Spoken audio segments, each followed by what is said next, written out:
जी अस्सलामु अलैकुम। ये देख रहे हैं जी आप, इसको जस्ता बोलते हैं। ये चांदी वाला जस्ता है। जस्ता इसको जिंक भी बोलते हैं। तो इसका हम कुश्ता करेंगे, यानी इसको भस्म करेंगे। ठीक है जी। तो इसकी मैं आपको पूरी वीडियो दिखाऊंगा कि ये किस तरह से भस्म होगा, किस तरह इसका कुश्ता बनेगा। तो ये मैंने 200 ग्राम लेना है पूरा। ठीक है जी। 200 ग्राम मैंने इसको लिया है। ये देखिए आपके सामने है। तो इसको हमने पहले मुसफ़्फ़ा कर लेना है, यानी शुद्ध कर लेना है इसको। तो ये देखिए आपके सामने है। अंगीठी की आग जो है वो काफ़ी तेज़ होनी चाहिए, फुल तेज़ आंच हो। और साथ में किसी बर्तन में डाल दो उसको, और इसको पिघलाएं। और उसके बाद जब ये पिघल जाए तो तेल के अंदर डाल देना है जी। सरसों का तेल लेकर उसके अंदर डाल देना है। ठीक है।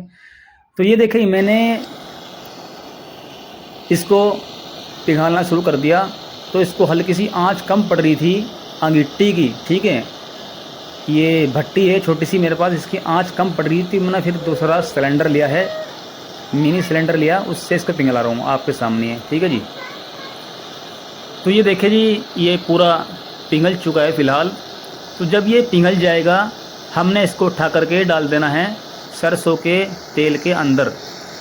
और इसी तरह से बार बार पिघलाना है और तेल के अंदर डाल देना है। तो इसको बोलते हैं बुझावा। कुछ लोग पूछते हैं बुझावा क्या होता है। तो इसको इस तरह से डाल देना है। जो इसकी गंदगी होगी वो आपने अलग निकाल देनी है। ठीक है।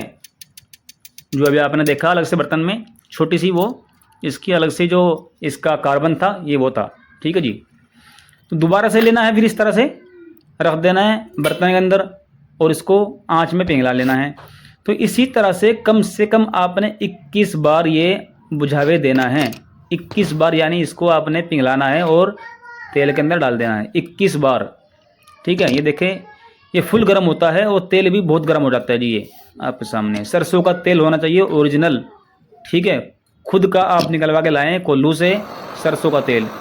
तो ये देखें हमारी थोड़ी सी आग जो है वो हल्की पड़ चुकी थी। तो मैंने दोबारा से सिलेंडर लिया है, इसको पिघला रहा हूँ मैं। इसको पिघालने के बाद दोबारा डालेंगे तो वही 21 बार डालना है। ठीक है जी।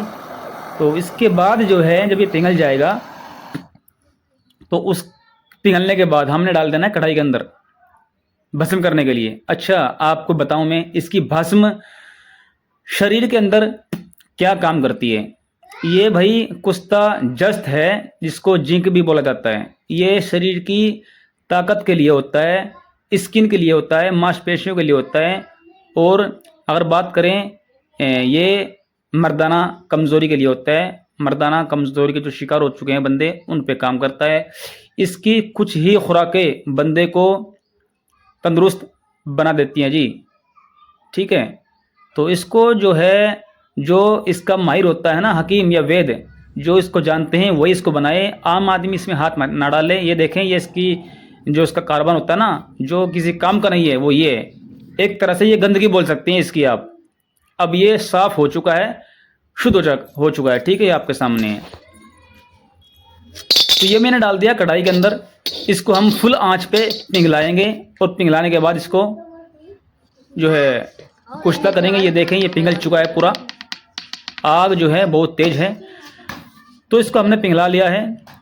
तो मैंने लिया है भांग का डंडा, किक्कर का डंडा मिला नहीं था तो इसलिए जल्दी थी मेरे को। ये मैंने भांग के डंडे से इसको रगड़ना शुरू कर दिया। ठीक है जी। हम भांग की चुटकी मारेंगे और भांग के डंडे से इसको हिलाएंगे।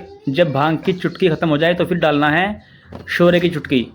एक चुटकी शोरे की, एक चुटकी भांग की। इसी तरह से कलई भी कुश्ता होती है।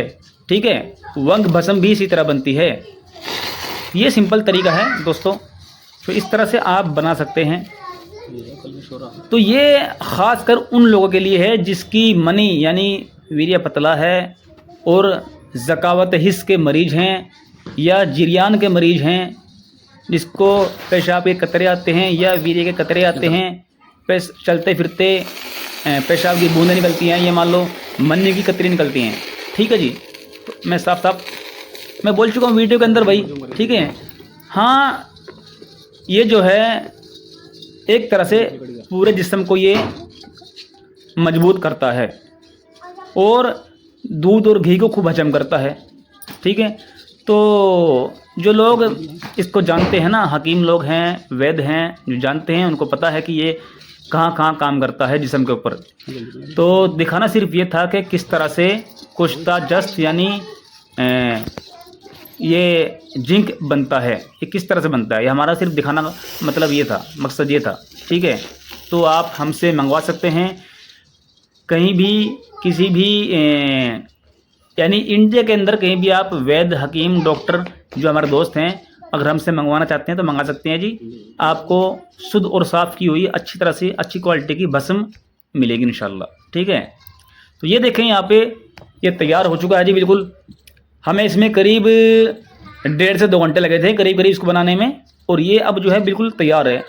अभी हमने करना क्या है, इसको उठा के यहाँ से मैं डालूंगा खरड़ मशीन के अंदर, इसको धोऊंगा, पानी से साफ़ करूंगा, उसके बाद धूप में सुखाऊंगा इसको, फिर ये तैयार है जी।